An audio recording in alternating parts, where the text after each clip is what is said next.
মাঝে মধ্যে একটু বালিশের সঙ্গে মাথা লাগাইয়া একটু চিন্তা করবেন আল্লাহর নিয়ামতের উপরে। এই মালিক বলেন, বান্দা তুই একটু চিন্তা করে দেখ, আমি আল্লাহ তোর সম্মান আর মর্যাদা কত দিছি। বান্দারে, তোর সম্মানের চেয়ে বেশি কারণ না, আমি আল্লাহ ফেরেশতার এত সম্মান দেই নাই। ফেরেশতা নূর দিয়া বানাইছি, ফেরেশতার জন্য জান্নাত বানাই নাই। মানুষ, তোর জন্য জান্নাত বানাইছি, ফেরেশতার জন্য জান্নাত বানাই নাই। তোর সুন্দর করে বানাইছি, কোরআনে বলছি, ফেরেশতারে বানাইয়া কোরআনে বলি নাই।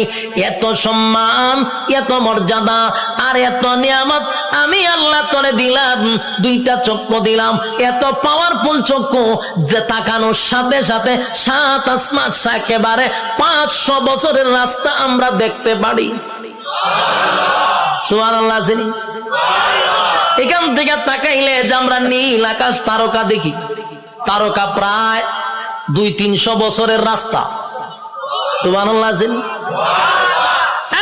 সূর্য এই পৃথিবী থেকে 9,30,00,000 মাইল উপরে, চাওয়া মাত্রই আমরা দেখতে পাই, ঠিক নেই?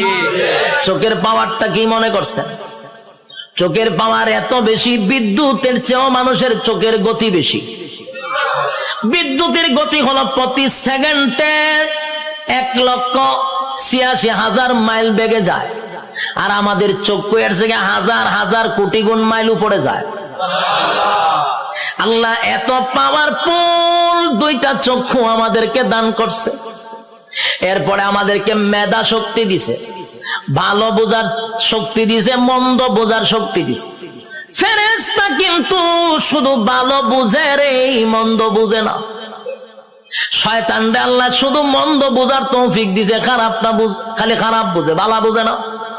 আর মানুষ ভালো মন্দ বুঝার তৌফিক দিছে, কথা হয় না?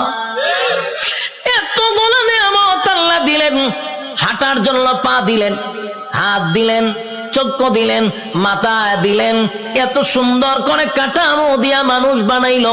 বান্দা কেন বানাইছি? গোলামি করবি আমি আল্লাহ। আর আল্লাহ বলেন, তুই আমার গোলামি করবি। সূর্য তোর গোলামি করবে, চন্দ্র বান্দা তোর গোলামি করবে, জমিন বান্দা তোর গোলামি করবে, যা কিছু দেখস বান্দা তোর জন্য বানাইছি সব তোর গোলামি করবে। তুই শুধু আমি আল্লাহর গোলামি করবি। কিন্তু মানুষ এত বড় পোল্ট্রি বাজ, মানুষের যে পোল্ট্রি বাজ কেউ নাই, মানুষের চেয়ে অকৃতজ্ঞ আর কেউ নাই। মানুষ এত কৃতজ্ঞ, একটা প্রাণীর মধ্যে যে কৃতজ্ঞতা আছে মানুষের মধ্যে নাই। একটা কুকুর হলো সবচেয়ে নিকৃষ্ট প্রাণী, কিন্তু কুকুরটারে 2 দিন খাবার দেন, আপনি 2 দিন খাবার দেন, আপনার পিছু ছাড়বে না।